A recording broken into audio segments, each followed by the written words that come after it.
भगवती सूत्र में 9वें शतक में कहा गया है,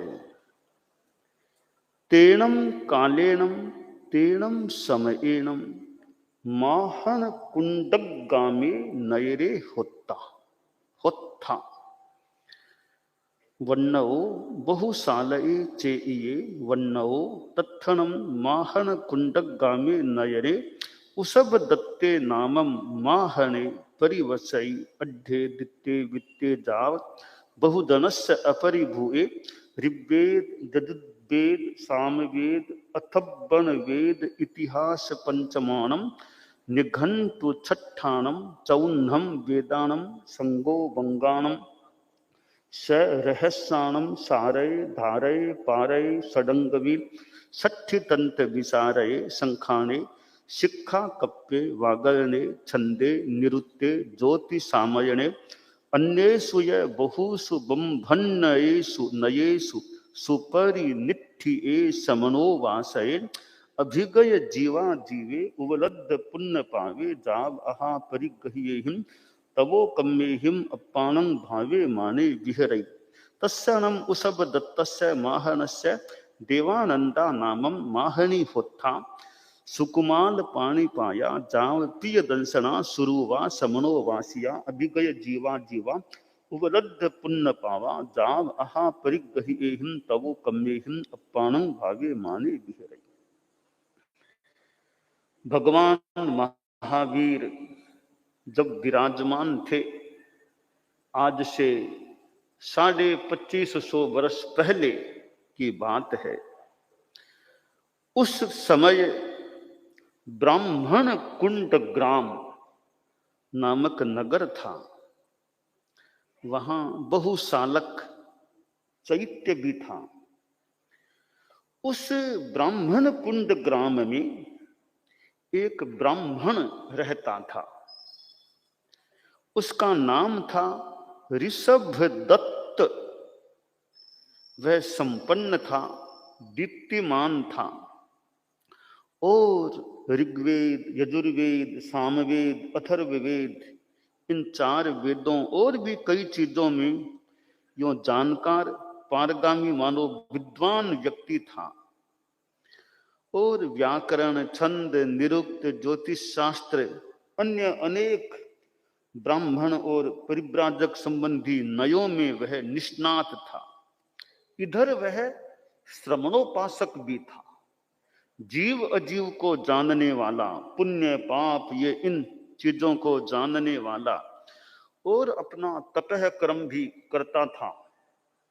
ऐसा वह ऋषभ दत्त ब्राह्मण था।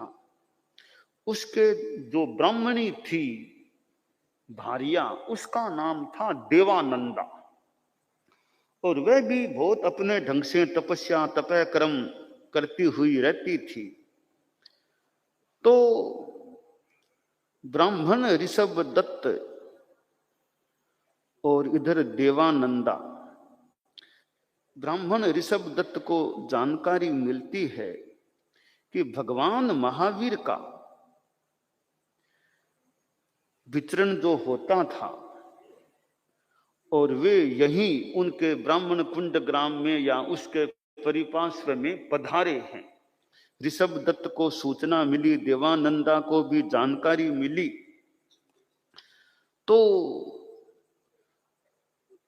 ऋषभ दत्त ने यह सूचना जब प्राप्त की तो ब्राह्मणी से कहा कि भगवान पधारे हैं तो हम उनके दर्शन करने चले। हमारे इहलोक परलोक के लिए यह अच्छा रहेगा कि ऐसे महान आत्मा भगवान महावीर के जो हमारे यहीं पधार गए हैं उनके हम दर्शन करें। देवानंदा को भी बड़ी खुशी हुई कि भगवान का पादार्पण हुआ है। बहुत अच्छी बात है कि हमें चलना ही चाहिए, बहुत अच्छी बात है, मतलब भगवान हमारे यहां पधार गए हैं। तो फिर तैयारी की और वे दोनों सब अपने ढंग से, प्रमुख आदमी थे ऋषभ दत्त, अच्छे ढंग से भगवान महावीर के प्रवास स्थल की ओर प्रस्थान करते हैं। और जाकर के जब भगवान महावीर चक्षु गोचर हो जाते हैं, दिखाई देते हैं, तो फिर भगवान महावीर को विद्वान भी, यानी कई चीजें छोड़ देना कि दर्शन करें, साधु संतों के पास जाएं तो वहां की गरिमा के अनुरूप आदमी रहे, साधु संतों के पास जाए तो वहां के गरिमापूर्ण तरीके से ही वंदन करे, वहां रहे। तो जो चीज छोड़ने की वो छोड़ दी, सचित और चीजों को एक तरफ छोड़ देना भी, साधु संतों के दर्शन करें तो कोई सचित चीज पास में न हो, कहीं कोई संगठा हो सचित का संतों के न हो जाए। और बहुत भगवान महावीर दिखते हैं तो उनको आंख से दिखने लगे तभी हाथ जोड़ लेना कि भगवान दूर से दिख गए, वहां विराजे हुए हैं, दिख गए, अब पास में जाना है, दिखते ही हाथ जोड़ लेना, फिर उधर पहुंचना। तो कि आगम में भगवती में बताया है, चक्षुत्था से अंजलि पगहेणम, जो ही आंखों से दिखने शुरू हो गए भगवान, हाथ जोड़ लेना, हाथ जोड़ के अब आगे बढ़ना। वहां फिर भगवान महावीर के पास पहुंचते हैं, तिखुत तो आयाहिणम,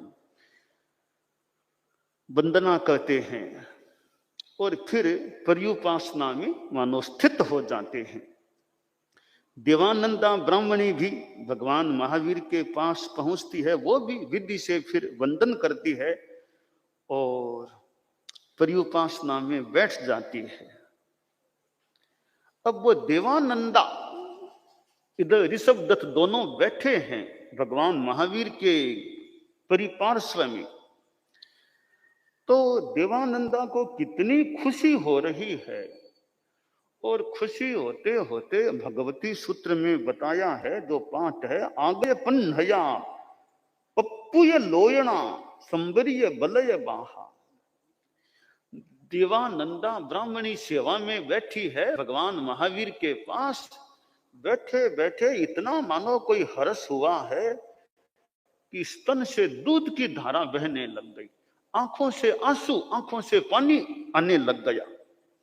इतनी वो भीतर से, क्योंकि आंसू दुख में भी आते हैं, आंसू कई बार हर्ष खुशी से भी कहते आते हैं, आंसू कई बार हर्ष खुशी से भी कहते हैं, कई बार आंसू आ जाते हैं। देवानंदा आंखों में पानी, स्तन से दूध की धारा निकल पड़ती है। इतना उसका एक मानो भीतरी कोई खुशी का पारावार मानो बहने लग गया।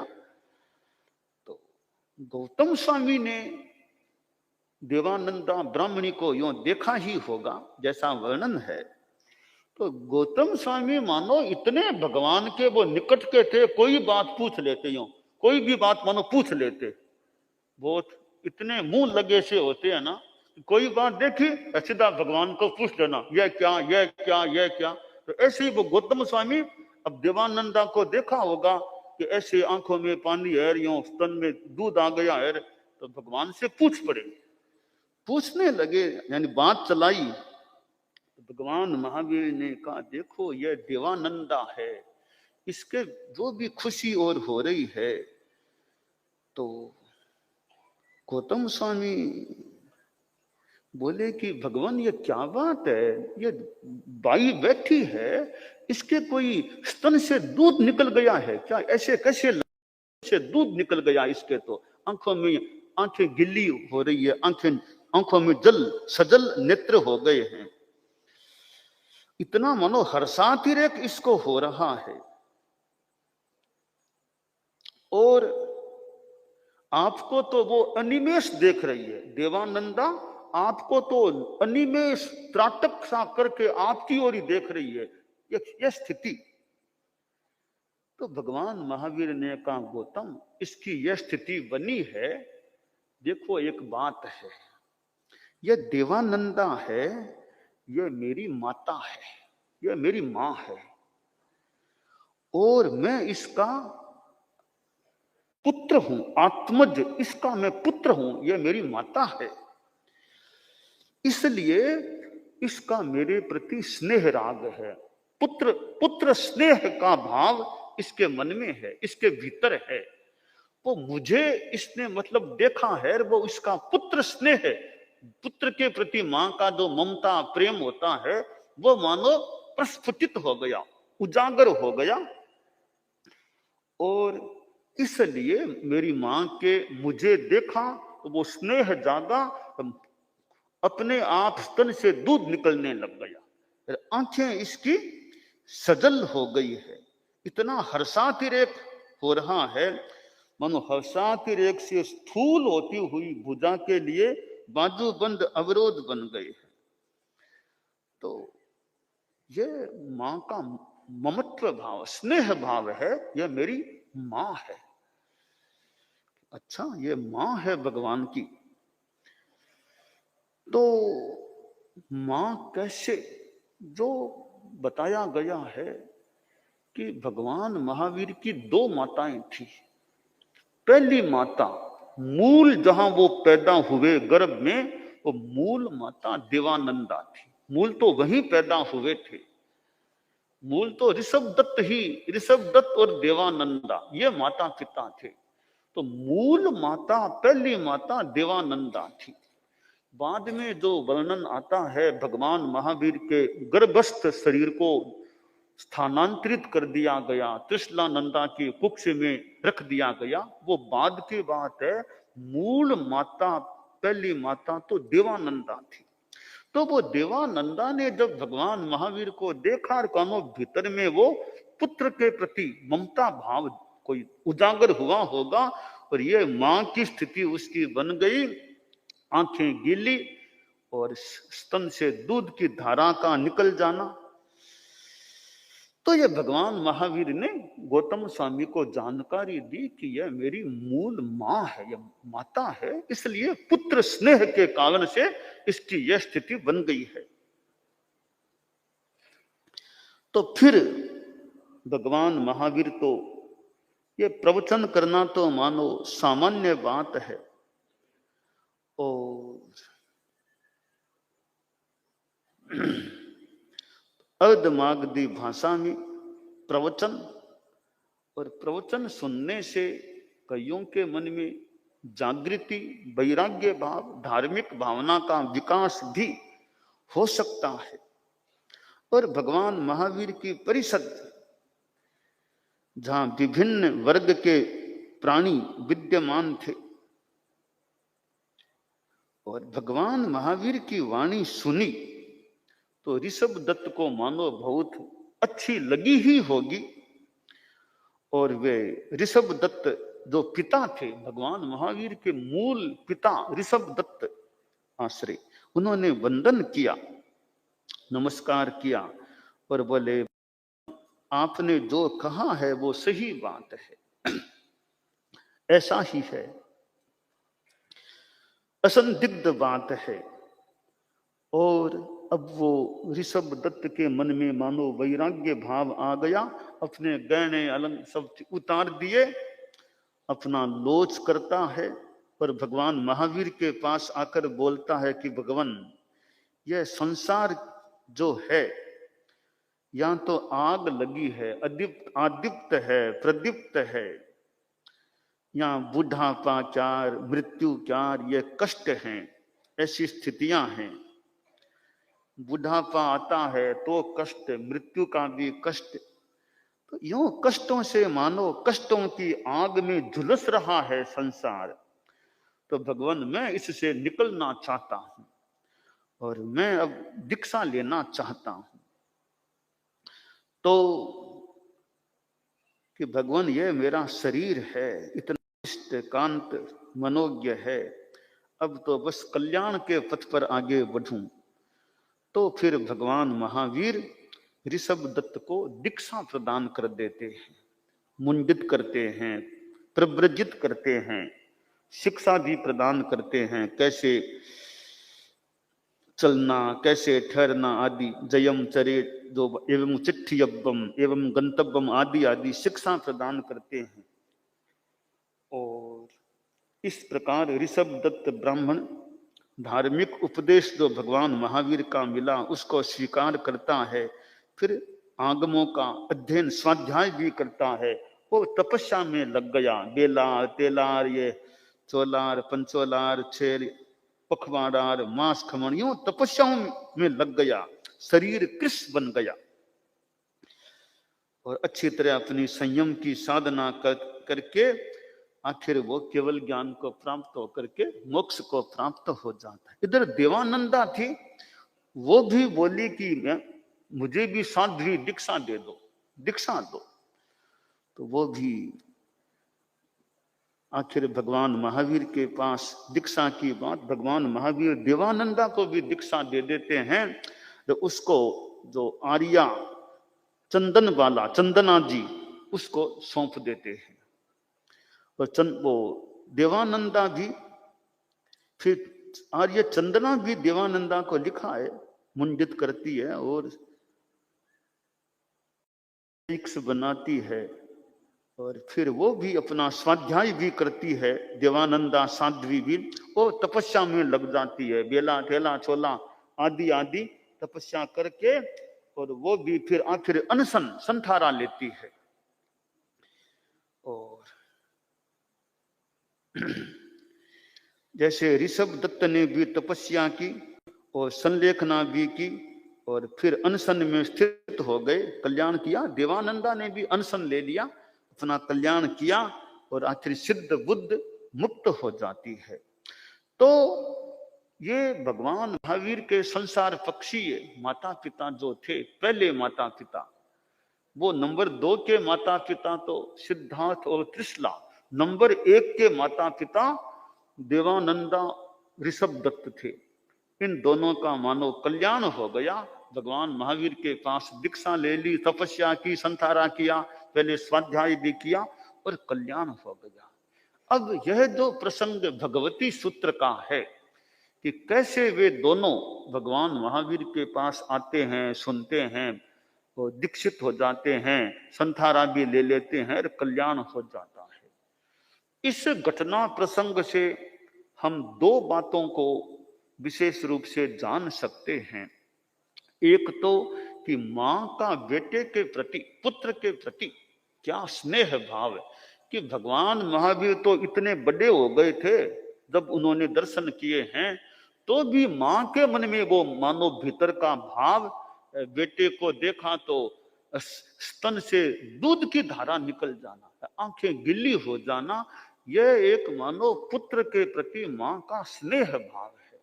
तो ये मां की ममता और स्नेह भाव है। वो बेटा भले कितना ही बड़ा हो जाए, वो मां के मन की सामान्यतया मान ले, वो स्नेह भाव है। बेटा चाहे कितना ही बड़ा हो जाए, पर मां के लिए तो वो बेटा ही है।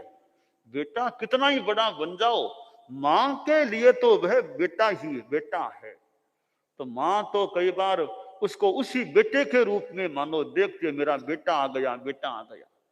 तो मां का पुत्र के प्रति कितना स्नेह हो सकता है, इसका उदाहरण यह देवानंदा है कि किस प्रकार उसकी शरीर की खुशी के कारण स्थिति बन गई।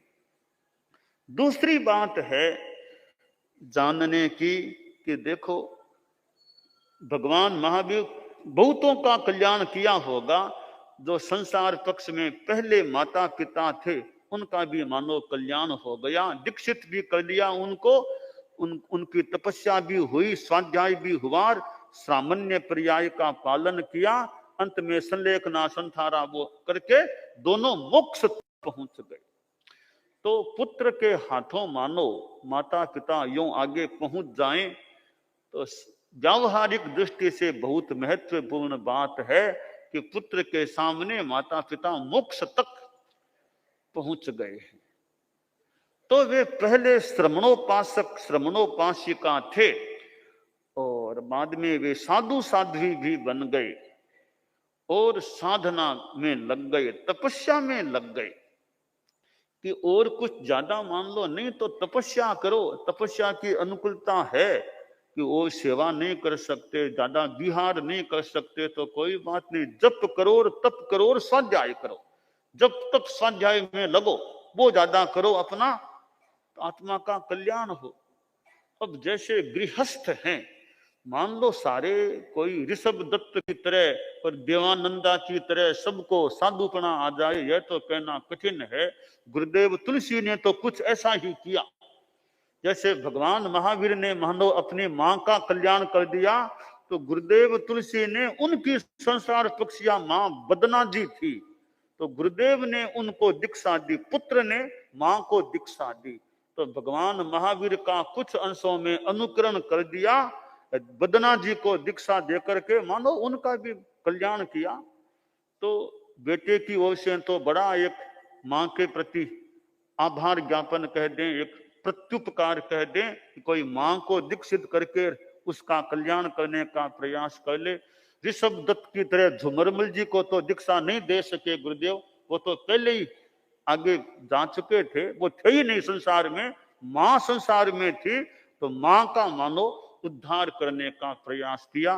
तो हम भी अपने संसार पक्षी हैं, जितना कोई व्यवहार में उचित लगे, उनका कल्याण हो, उनकी आत्मा का उद्धार हो, ऐसा हमारे साधु साधियां भी प्रयास कर सकते हैं।